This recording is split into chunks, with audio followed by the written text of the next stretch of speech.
bahasa kita harus belajar. Kalau cuma belajar teks tanpa tafsir Al-Quran, ya kalau itu akan tahu. Tapi kalau misalnya kedalamannya, mungkin diambil, oh ternyata maksudnya ini.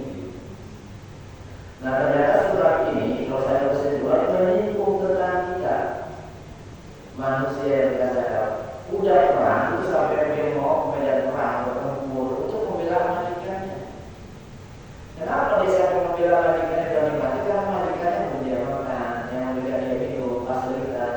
Tapi itu tak apa sama majikannya. Dia lakukan keluarga nyawanya. Saking setia. Itu kesetiaan sudah jelas. Kesetiaan oleh perang pada tuannya yang memberikan dia makan, yang memberikan dia rezeki, dia fasilitas. Karena memang kalau orang Arab itu salah satu simbol kesetiaan itu realnya kuda. Kalau orang mereka kan anjing ya, itu simbol. Ya, kalau orang kita merpati apa ya?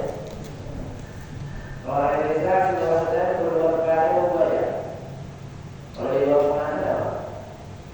Buaya ya. Ya buaya itu termasuk orang makhluk yang setia. Dia hanya satu saja. Pasal ini dengan bukan buaya. Saya pakai simbol orang Betawi kalau bisa pakai itu simbol setia.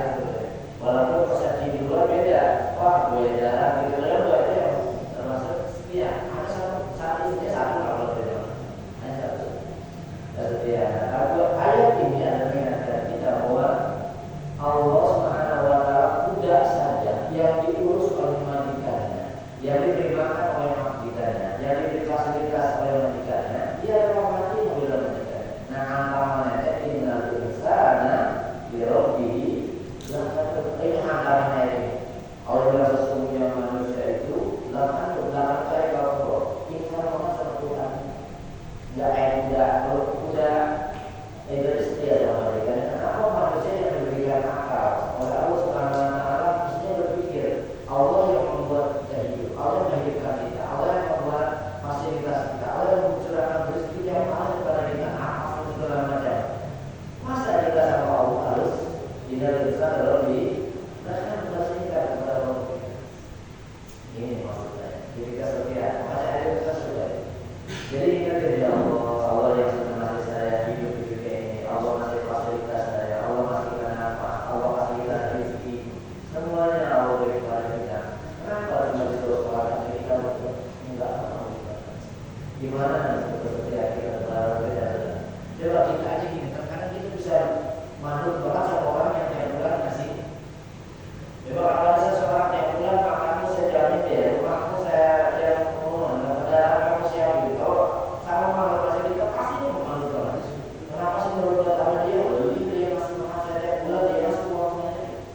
Kepada makhluk yang punya keterbatasan saja kan kita. Kenapa kita sama Allah yang sebenarnya curah rahmatnya, nikmatnya, duiran mana tak pernah bersyukur, enggak setia. Kenapa? Kalau dari sini kan jadi ukuran setiap diri kita, berarti memang kita belum mengenal Allah dengan sebenarnya. Kita merasa hari ini rezeki kita makan adalah pekerjaan kita, bukan duiran nikmat apa dari Allah Subhanahu Wa Taala. Jangan bisa bikin orang capek misalnya kerja. Biasanya kalau orang berpikiran begini, dia awalnya itu nggak bisa bahwa aslinya Allah lah yang memberi rezeki.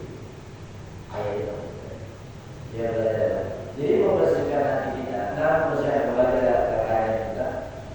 Sholat itu bisa membersihkan. Misalnya kayak takbir Allah, kita mengucapkan kalimat itu, ya Allah bisa saya takbir.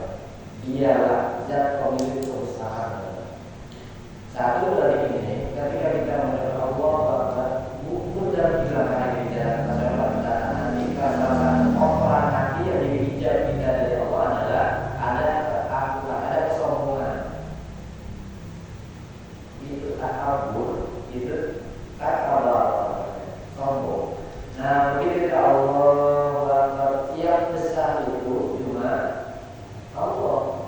Kalau kita berarti ya Allah saya begitu kecil dan tak boleh kita menggunakan pakaian yang kemana-mana. Maka salah satu dosa besar yang tidak digunakan dalam adat agama kita adalah bersikap takabur. Takabur itu aku baca kita dengan takabur.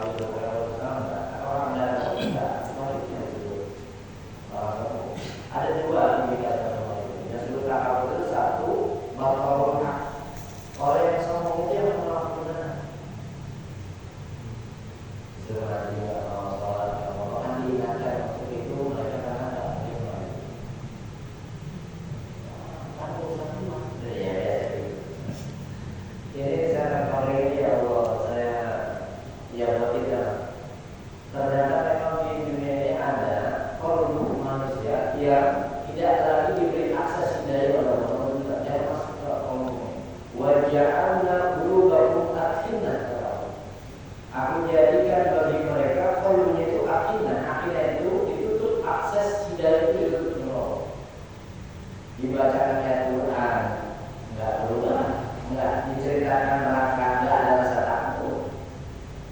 Kejadian alam yang dirasakan sendiri juga enggak menggoyahkan hatinya, enggak, karena akhirnya bukan sakit kalau sakit karena akhirnya itu akses hidayah sudah ditutup oleh Allah Subhanahu wa Ta'ala.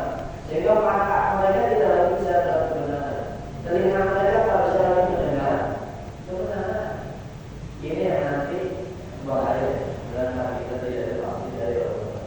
Di seorang orang itu kalau dibacakan ayat dia ada iman. Ayat itu kita dahulu dipelajari, dipahami, misalkan cerita Tuhan tentang Nabi Isa kita, ini semakin takut ada Allah dan Rasulnya. Nah berarti akses hidayah.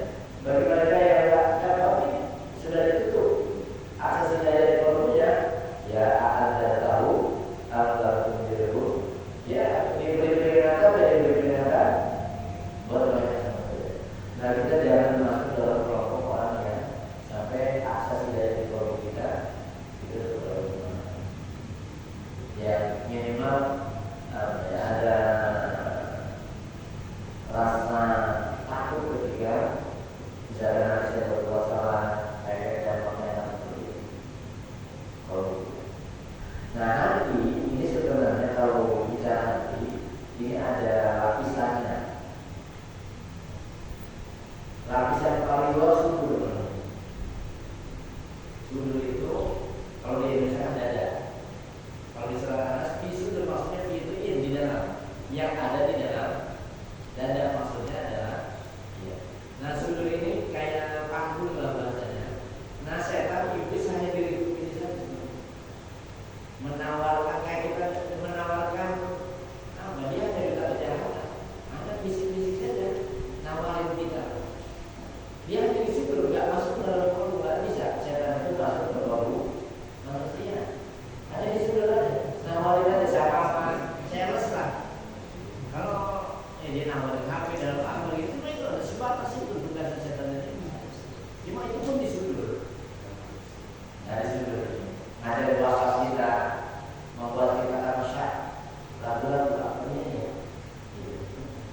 Apa kalau bahasanya begini ya, namanya jangan sampai kan. Nah masuk ke dalam lapisan kedua kolbu.